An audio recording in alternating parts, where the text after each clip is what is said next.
The Vorthak High Command gathered in the deepest chambers of their flagship Deep Hunger, and for the first time in their species' history they were afraid. Supreme Warform. Kethvar studied the tactical displays that showed something impossible, happening across multiple star systems. The soft meat humans were not just defending themselves. They were hunting Vorthak forces with a precision that defied everything the aliens understood about warfare. Battle Prime. Thexel clicked his mandibles, in confusion as he reported the latest casualties. Supreme One. We have lost 17 bioships in the past week, and 12 of those losses occurred during what should have been routine elimination operations. The human vessels appear without warning, strike with devastating effectiveness, and disappear before our response forces can engage. Warform. Felnoth added her own disturbing observations about human combat behavior. These creatures do not fight like any species we have previously consumed. They use their own losses as tactical information, and every engagement makes their subsequent attacks more effective. Most concerning is their apparent ability to turn our own biological systems against us. Supreme Warform, Kethvar had lived for over 3,000 years and consumed the flesh of 1 million different creatures, but he had never encountered anything like these humans. The species that called themselves Earth's children fought with a combination of intelligence and savagery that reminded him of the ancient Vorthak legends about the first hunt. Meanwhile, in human space, General Sam Parker implemented the strategy that would become known as the Hydra Protocol. Every Vorthak attack would trigger multiple retaliations from different directions using tactics designed to make the enemy question their own superiority. Major Kate Washington's Ghost Battalion operated deep inside enemy territory using captured pheromone synthesizers to send false commands that turned Vorthak fleets against each other. The infiltration techniques developed during the Martian Rebellion worked even better against aliens who had never encountered psychological warfare.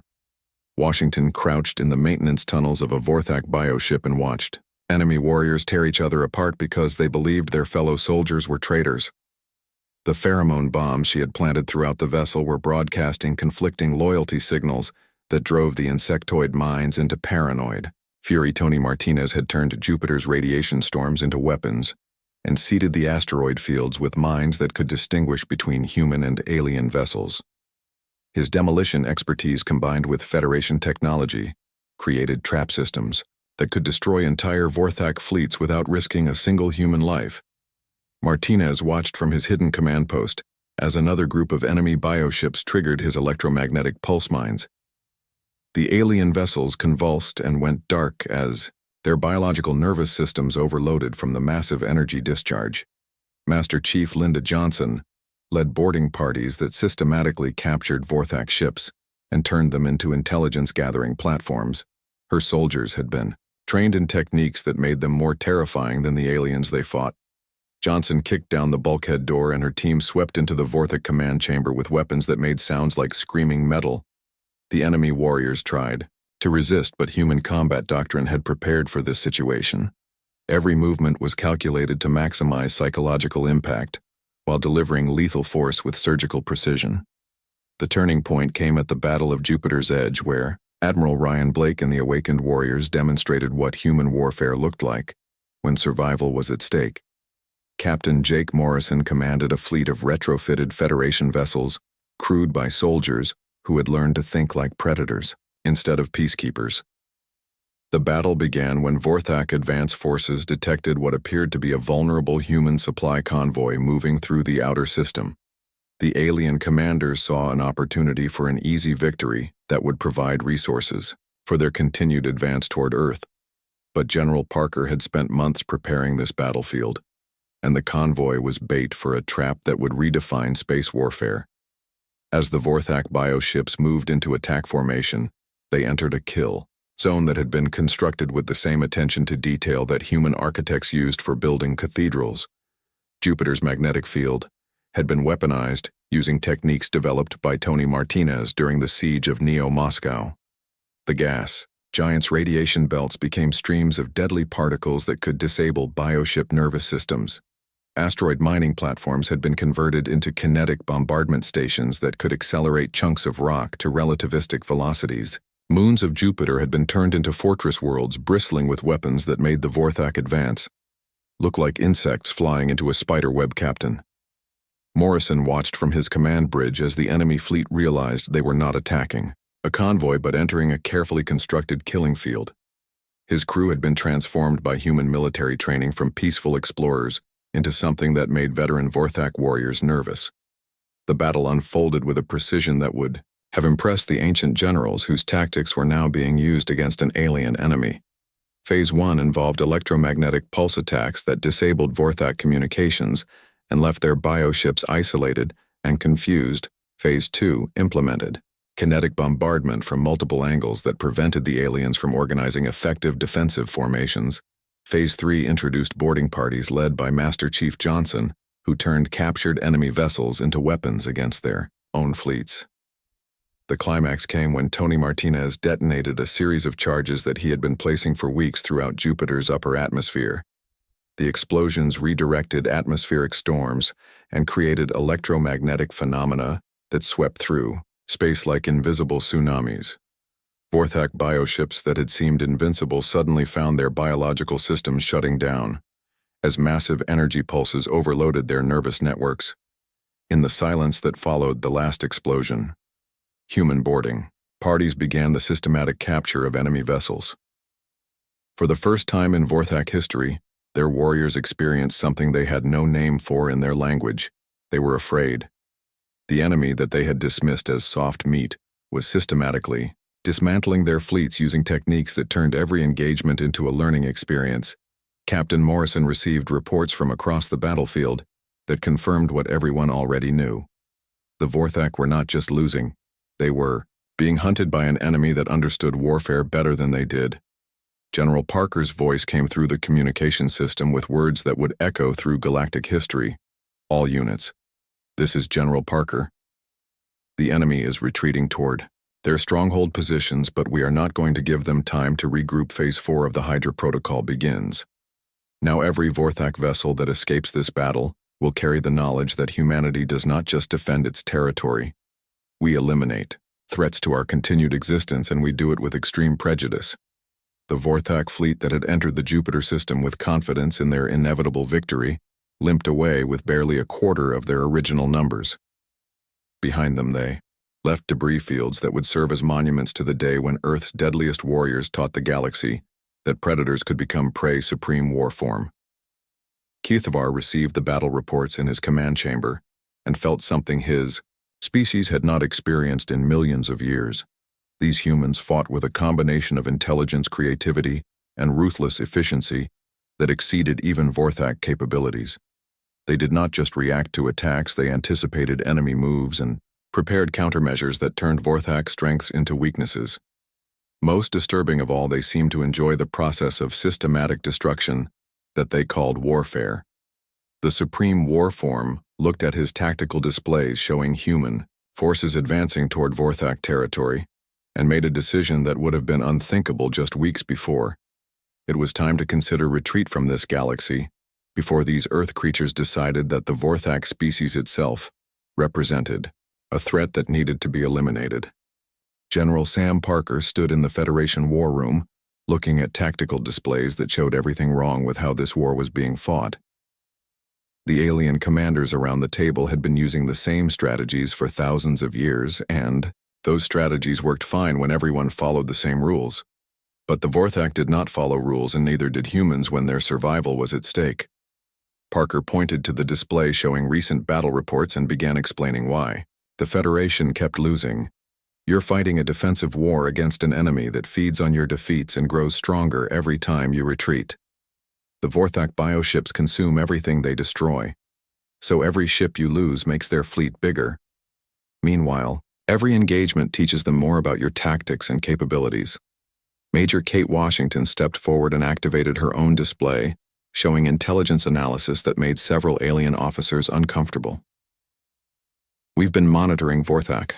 Communications and their command structure relies on pheromone signals that can be disrupted with the right technology. They also have never encountered guerrilla warfare or psychological operations, because every species they've fought before used conventional military tactics. Parker nodded and gestured for Tony Martinez to present his weapons analysis.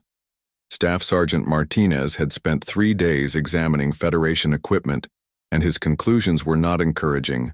Your weapons are designed for precise strikes against specific targets, but the Vorthak use swarm tactics that make precision less important than raw destructive power. Your ships are built for long-range engagements, but these bioships excel at close combat where they can use their consumption abilities. Martinez activated a holographic display showing weapon modifications that made the alien engineers step back in surprise. These are kinetic penetrators that bypass energy shields by using simple momentum physics. These viral programs attack bioship nervous systems and turn their own reflexes against them. These stealth packages use techniques developed during the Ghost Battalion operations to make your ships invisible until they're close enough to guarantee. Killsmaster Chief Linda Johnson addressed the Federation military commanders who had been listening with growing amazement. Your soldiers are trained to minimize casualties and follow rules of engagement that assume your enemies share your moral framework, the Vorthak view. Mercy is weakness, and they use your humanitarian instincts as tactical advantages. Johnson activated training recordings that showed human combat doctrine in action. Watch how these human soldiers move through urban terrain, using every building and street as both cover and weapon. Notice how they coordinate attacks to maximize psychological impact on enemy forces. See how they adapt their tactics based on immediate battlefield conditions instead of following rigid operational plans. The alien commanders looked disturbed by what they were seeing, because human warfare was more fluid and aggressive than anything in their experience. A Xanthari officer raised one of his forearms and asked the question that everyone was thinking. These tactics seem extremely violent compared to standard Federation military doctrine.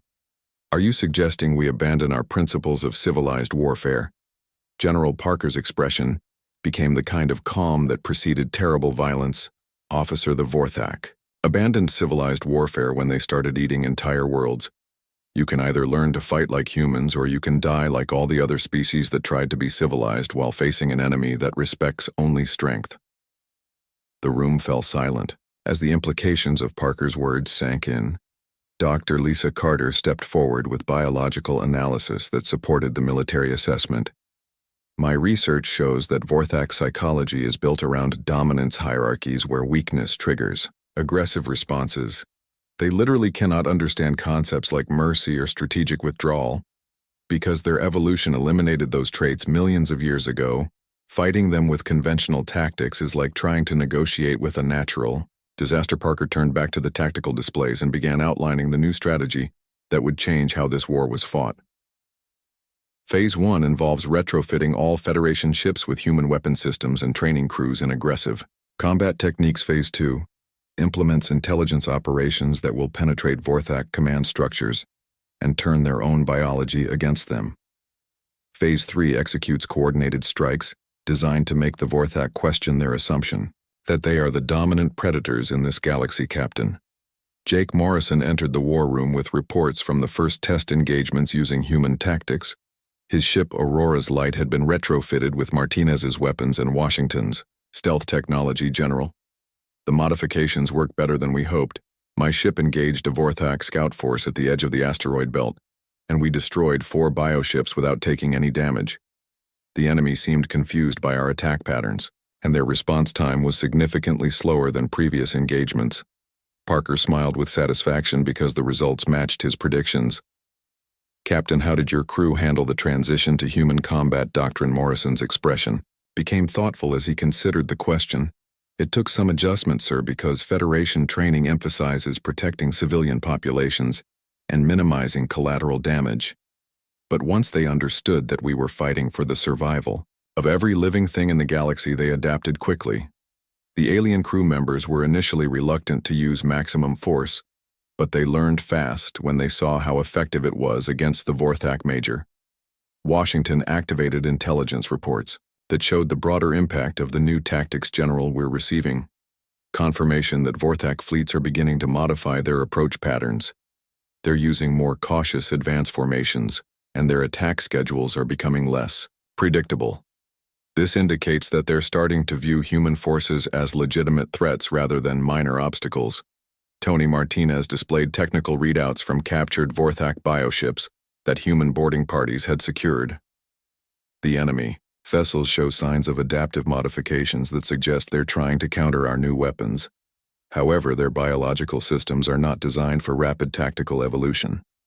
So these modifications are reducing their overall efficiency. Master Chief Johnson reported on training programs that were transforming Federation forces into something resembling human military units.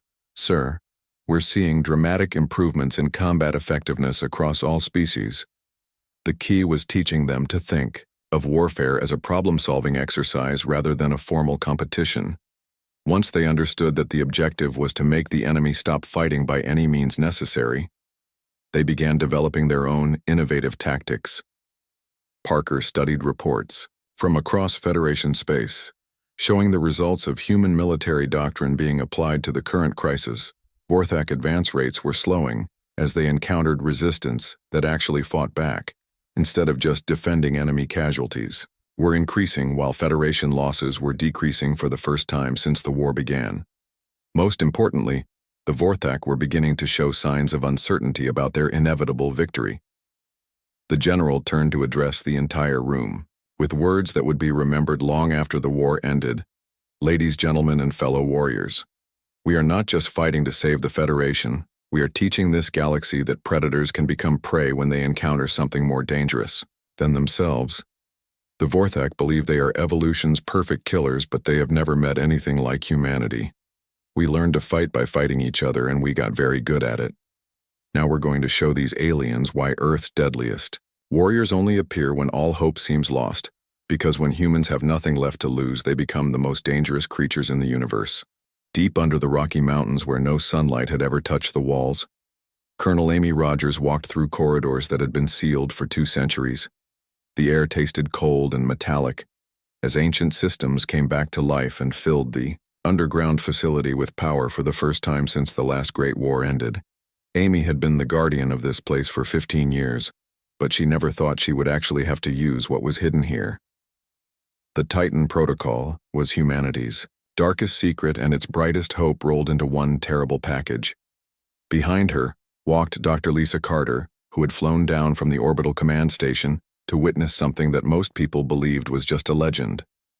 Doctor, I need you to understand what you're about to see, because once we wake these people up, there's no putting them back to sleep. Amy stopped at a massive vault door made of materials that could survive direct nuclear hits and pressed her palm against the scanner.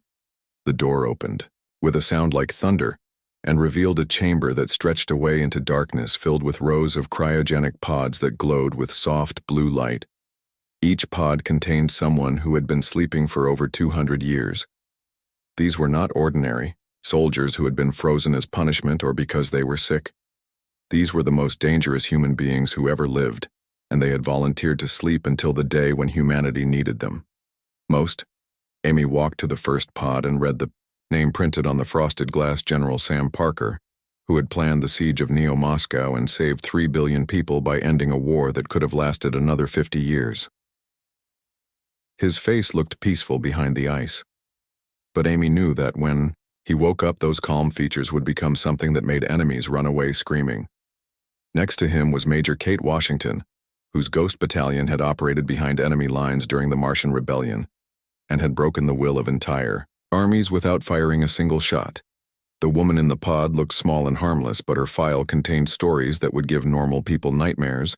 Amy continued down the rows, pointing out names that Dr. Carter recognized from history books: Staff Sergeant Tony Martinez, who had held off an entire armored division using nothing but improvised explosives, and the kind of tactical genius that comes from growing up in war zones, Master Chief Linda Johnson, who had revolutionized urban combat by teaching soldiers that sometimes the best defense was to become more terrifying than the enemy.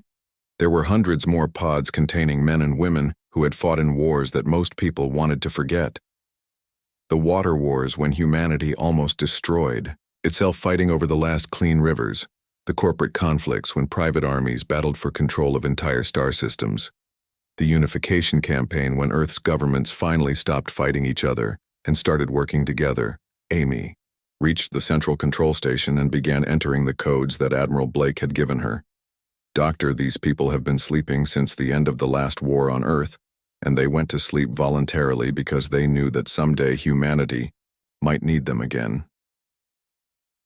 The first pod began to hiss as the revival process started, and Amy watched the vital signs monitor as General Sam Parker's body temperature slowly rose.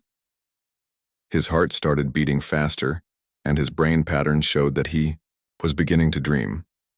Amy had read his file so many times that she knew it by memory, but seeing him wake up still made her nervous. This man had commanded armies that conquered entire continents, and his strategies were still taught at military academies across the galaxy. The pod opened with a soft click, and Parker's eyes opened for the first time in 2 centuries. He sat up slowly and looked around the chamber with the calm expression of someone who had expected to wake up in exactly this situation. "What's the situation?" His voice was quiet, but it carried the kind of authority that made people want to follow orders before they even knew what those orders might be. Amy stepped forward and handed him a tablet containing briefing files about the current war. "General, we're fighting an alien species called the Vorthak, who have destroyed most of the Galactic Federation and are now heading for Earth." Parker took the tablet and began reading, while his body finished waking up from centuries of sleep.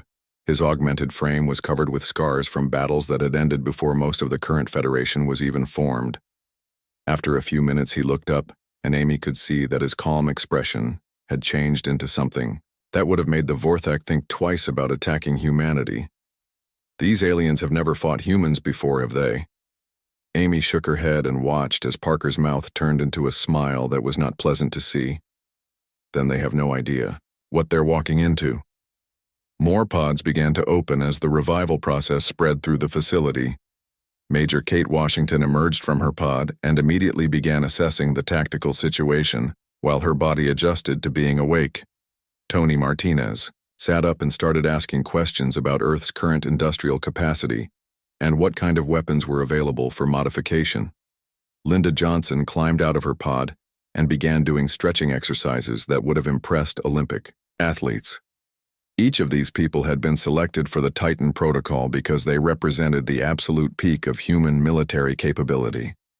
They were not just good soldiers, they were artists of war, who understood violence in ways that peaceful people could never comprehend.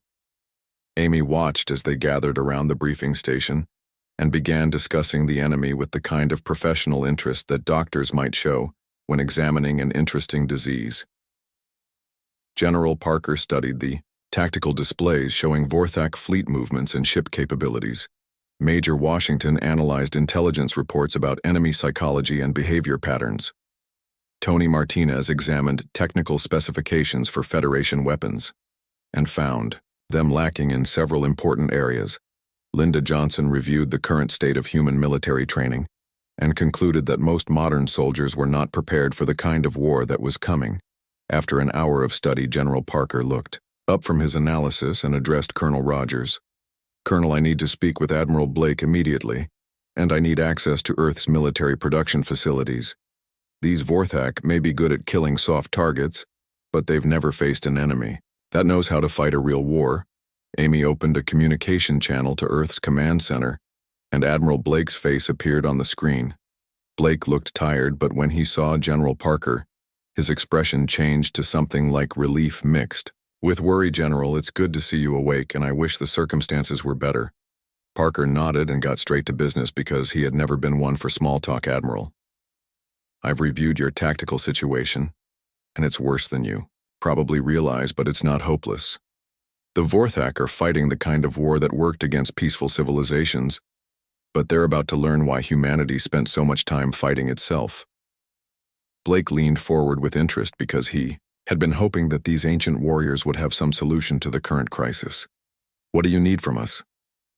General Parker glanced at his awakened teammates, and Amy could see them nodding in agreement with whatever plan was forming in their minds. "We need complete authority over Earth's military resources, and we need the Federation to understand that the way they've been fighting this war is completely wrong. The Vorthak think they're the apex predators in this galaxy, but they're about to discover that Earth produces a different kind of predator." Blake authorized the transfer of command authority, and Amy watched as centuries-old warriors began planning the kind of war that the galaxy had never seen.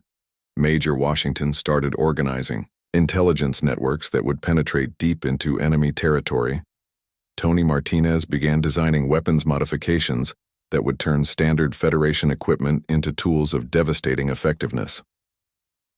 Linda Johnson started planning training, programs that would teach modern soldiers how to think like warriors instead of peacekeepers. General Parker coordinated all of these efforts while developing an overall strategy that would show the Vorthak what human warfare really looked like. Amy realized that she was watching history being made as these sleeping giants prepared to teach the galaxy that Earth's deadliest warriors appeared exactly when all hope seemed lost. The monsters were awake, and they were ready to hunt. The stars were dying, and Captain Jake Morrison knew it was his fault. He stood on the bridge of Aurora's Light watching New Geneva burn through the main display, and his hands shook as another transport ship exploded in orange fire that lit up the dark space around Earth's biggest colony outside the home system. The Vorthak had come 3 months ago, and nothing could stop them. Jake had been fighting these bug-like aliens since the first reports came in from the outer worlds. But every battle ended the same way, with human ships floating dead in space and entire planets stripped bare of life. The enemy ships looked like giant insects made of metal and flesh that moved through space, like they were swimming and they could eat whole cities, in hours turning everything into more ships and more warriors. His communications officer turned around with fear in her eyes and said the words Jake had been dreading to hear. "The colony is gone, sir, and all escape pods have been destroyed." Jake closed his eyes and tried not to think about the 2 million people who had been living on New Geneva just yesterday morning, when he had talked to Governor Phillips about evacuation plans. Now there was nothing left but rocks floating in space. The Vorthak bioships moved away from what used to be New Geneva, and Jake could see them growing bigger as they consumed the metal and stone from the dead world. These aliens did not just kill people, they ate everything and turned it into weapons to kill more people. Jake's tactical officer spoke up from his station, and his voice was quiet, like he was afraid the enemies might hear him. "Sir, we're getting reports from the Third Fleet, and it's not good." Jake nodded and waited for more bad news, because that was all anyone had these days. The Third Fleet was destroyed at Kepler Station, and Admiral Collins is missing along with 40,000 crew members. Jake felt something cold move through his chest, because Admiral Collins had been his mentor at the Academy and the man who taught him how to be a good officer. Now Collins was probably dead or worse, because the Vorthak sometimes kept prisoners for experiments that made death look like a gift. The bridge fell silent except for the quiet hum of life support systems, and Jake could hear his own heart beating too fast. His ship was one of maybe 50 human vessels left in this part of space, and they were supposed to hold back an enemy that had already destroyed most of the galaxy. The Galactic Federation had started this war with over 10,000 ships from 17 different species. But now most of those aliens were dead, and their homeworlds were empty rocks, spinning around cold stars. Jake remembered when he first met some of those alien allies and how strange it felt to work alongside beings that looked nothing like humans. There was Kasara, the telepathic Xanthari who could read thoughts and had skin that changed colors with her emotions. She sat at the science station now, with her blue skin turned almost black with worry as she monitored the Vorthak ships. Next to her was Thoxel, the crystalline engineer whose body looked like living diamond and who could fix anything on the ship with just a touch of his glowing hands. These aliens had been fighting wars for thousands of years before humans even learned how to make fire. But the Vorthak were beating them like they were children playing with toy soldiers. The communication system crackled to life, and Jake heard a voice he recognized from the Federation Council meetings. "This is Chancellor Veltar calling all remaining Federation forces to immediate emergency session at Nexus Prime." Jake knew that voice belonged to one of the aquatic Merhai who looked like walking fish and who had been trying to keep the Federation together as world after world fell to the Vorthak advance. He also knew that when the Chancellor called an emergency session, it meant things were about to get much worse. Jake looked around his bridge at the faces of his crew and saw the same expression on every one of them. They all knew they were probably going to die soon, and they were trying to be brave about it. But fear was winning the fight in their minds. His communications officer opened a channel to Federation headquarters, and Jake could hear the panic in the background voices as people tried to coordinate a defense that everyone knew would fail. The Chancellor's image appeared on the main screen, and Jake could see that even this ancient alien leader looked tired and scared. Fellow defenders of freedom, the time has come to speak truth about our situation, and the truth is not pleasant. The Vorthak Empire has destroyed 80% of our combined fleets and consumed 47 Federation worlds in the past 90 days. They are now 3 hyperspace jumps away from Earth, and our projections show they will reach human space within the week. Jake felt his stomach drop because he had hoped they would have more time to prepare some kind of defense. The Chancellor continued speaking, but his words sounded like he was reading from a death sentence. The Federation Council has voted to evacuate all remaining human colonies and make our final stand. At the Sol system, all available ships are to report to Earth immediately for the defense of humanity's homeworld. The transmission ended, and Jake stared at the blank screen, knowing that this was probably the last order he would ever receive from Federation Command. His tactical officer turned to him with a question that Jake had been asking himself for weeks. "Sir, what makes these Vorthak so much better at fighting than us?" Jake thought about all the battles he had seen and all the reports from other commanders who had fought these aliens. The Vorthak were not just better fighters. They were perfect killers who had evolved over millions of years to do nothing but consume other species. They moved faster than human ships could track, and their weapons could cut through the strongest armor like it was made of paper. But there was something else about them that made Jake's skin crawl when he thought about it too much. They enjoyed killing, and they were smart enough to make their enemies suffer before they died. Meanwhile, on Earth, Admiral Ryan Blake stood in the command center deep under the Rocky Mountains and watched the tactical displays that showed red enemy markers moving closer to humanity's last stronghold. Blake was an old man who had spent 50 years in the Federation Navy, and he had never seen anything like the Vorthak. These aliens fought like they had been born for war, and nothing the Federation tried could slow them down. He turned to Dr. Lisa Carter, who was studying data from the latest battles and trying to find some weakness in the enemy. "Doctor, what can you tell me about these creatures?" Dr. Carter looked up from her computer screen, and Blake could see the exhaustion in her eyes from weeks of working without sleep. "Admiral, they're like nothing we've ever encountered before, and they view every other species as what they call soft meat. They believe that only the strongest deserve to live, and they think weakness should be eliminated from the universe." Blake nodded and looked back at the displays showing Earth's orbital defenses. The planet was surrounded by weapons platforms and shield generators, but everyone knew it would not be enough. The Vorthak had destroyed bigger defenses on other worlds, and they always found a way through. Blake walked to a secure terminal and entered his authorization codes to access files that had been classified for over 200 years. It was time to wake up the monsters that humanity had put to sleep when the wars finally ended. It was time to show the galaxy what Earth's deadliest warriors looked like when all hope was lost. The final battle took place at the edge of known space, where the Vorthak had retreated to their last stronghold. Built into an asteroid that was larger than most moons, General Sam Parker stood on the bridge of the flagship Titan's Wrath and looked at the massive biostructure that represented everything wrong with how the galaxy had been fighting this war. The Vorthak stronghold was a living fortress that could repair itself and adapt to different types of attacks. It had weapons that could destroy planets and defenses that had never been breached in 10,000 years of continuous warfare. But it had never faced human military engineering, combined with the tactical knowledge of Earth's deadliest warriors. Parker turned to address the combined human and Federation fleet that had gathered for this final assault. "Ladies and gentlemen, we did not start this war, but we are going to finish it in a way that ensures no other species will ever have to face what the Vorthak represent today. We teach the galaxy that when humans fight for survival, there are no limits to what we will do to protect the things we care about." Major Kate Washington's infiltration teams had been working for weeks to penetrate the stronghold's outer defenses, using techniques that the Vorthak could not detect or counter. Her Ghost Battalion soldiers moved through the biostructure's circulatory systems like antibodies attacking a virus. They planted devices that would disrupt the fortress's nervous system at precisely the right moment during the main assault. Washington crouched in a tunnel that pulsed with alien life and checked the timer on her last demolition charge. In 30 minutes, the stronghold's command structure would lose coordination, just as human forces began their attack.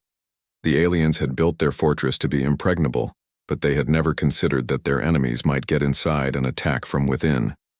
Tony Martinez had spent months studying the stronghold's architecture and designing weapons specifically to exploit its biological nature. His engineering teams had created viral programs that could turn the fortress's own repair systems against itself. More importantly, they had developed kinetic penetrators that could punch through living armor and deliver payloads directly to vital systems. Martinez watched from his command post as the first wave of his specialized weapons struck the stronghold's outer shell. The biostructure convulsed as foreign programs invaded its nervous system and began rewriting its basic functions. Master Chief Linda Johnson led the assault forces that would enter the breaches created by Martinez's weapons and fight their way to the stronghold's core. Her soldiers had been trained in urban combat techniques that would work inside a living building that could change its configuration in response to attacks. Johnson checked her weapon and looked at the men and women who would follow her into the most dangerous environment any human had ever entered. Remember what General Parker taught us about fighting in confined spaces? Use the enemy's expectations against them and make every corridor a killing field. The biological systems in this place will try to adapt to our presence, so we need to stay mobile and unpredictable.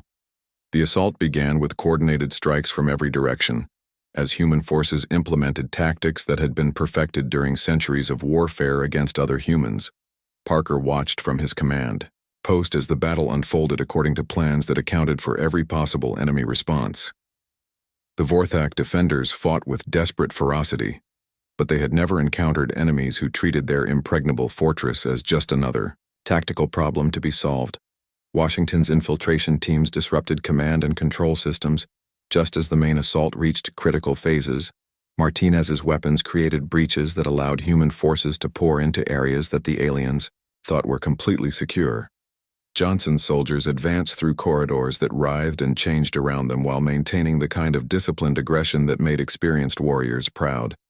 The turning point came when human forces reached the stronghold's core and encountered the Vorthak Prime. The collective consciousness that directed the entire species had never been directly threatened because no enemy had ever penetrated this deeply into their most secure facility. General Parker entered the core chamber accompanied by his closest advisors and looked at something that represented millions of years of evolutionary development toward perfect predation. The Vorthak Prime was a massive biological computer that pulsed with malevolent intelligence and communicated through pheromone clouds that could drive other species insane. But Parker had been fighting monsters his entire career, and this alien consciousness was just another enemy that needed to be defeated. Confrontation was not just military but philosophical, as two completely different approaches to existence met in direct conflict. The Prime spoke through chemical signals that human translators converted into words that carried the weight of absolute certainty. Soft meat creatures, you have delayed the inevitable, but you cannot stop what we represent. Evolution has produced us as the perfect form of life, and all other species exist only to feed our growth. Your resistance is merely the final spasm of organisms that refuse to accept their proper place in the natural order. Parker's response carried the quiet authority of someone who had spent his life making decisions that determined whether civilizations lived or died. Prime, you mistake ruthlessness for strength and conquest for evolution. You've built an empire based on consuming everything different from yourselves, but that's not evolution. That's just advanced parasitism. Real evolution produces diversity, cooperation, and the ability to create something better than what came before. The Vorthak consciousness recoiled from concepts that violated everything it understood about the nature of existence. Humans had not just defeated Vorthak forces, they had rejected the fundamental assumptions that made Vorthak civilization possible. Parker continued speaking while his soldiers established control over the stronghold's vital systems. You want to know why soft-meat humans defeated your perfect warriors? It's because we learned to fight by fighting each other, and we got very good at it. But we also learned when to stop fighting, and that made us stronger than any species that only knows how to destroy. The end came not with the destruction of the Vorthak, but with their surrender and integration into a new galactic order, where humanity served as both protector and peacekeeper. The alien warriors who had terrorized the galaxy became a part of the Federation's military forces under human command. Dr. Lisa Carter's final report noted that the Vorthak had been seeking dominance through consumption, but humans had offered them something better. They could become part of something larger than themselves without losing their identity or their strength. The awakened warriors returned to their sleep, but not before establishing training protocols that would prepare the galaxy for future threats. General Parker's last orders created military academies where human combat doctrine would be taught to every species in the Federation Major. Washington established intelligence services that would monitor the galaxy for signs of other threats, like the Vorthak Tony Martinez founded engineering schools that would combine human innovation with alien technology to create defenses that no enemy could overcome. Master Chief Johnson created training programs that would ensure every Federation soldier understood the difference between fighting to conquer and fighting to protect. Captain Jake Morrison found himself promoted to Admiral and given command of the Federation's new rapid response fleets. He stood on the bridge of his flagship and looked out at a galaxy where former enemies worked together to build something better than what had come before. The stars were no longer dying because Earth's deadliest warriors had appeared exactly when all hope seemed lost. They had taught the galaxy that humanity's greatest weapon was not their capacity for violence, but their understanding of when that violence should be used. The universe was a dangerous place full of threats that could destroy entire civilizations. But it was also a place where different species could learn to work together and create something stronger than any of them could build alone. And somewhere deep, under the Rocky Mountains, Colonel Amy Rogers sealed the vault doors and returned the ancient warriors to their sleep. They had done what they were created to do, and now they could rest knowing that the galaxy was safe. But the protocols remained active because everyone understood that when the next great threat appeared, Earth's deadliest warriors would wake up again, because that was what humans did when all hope was lost. They became the hope that others needed to survive.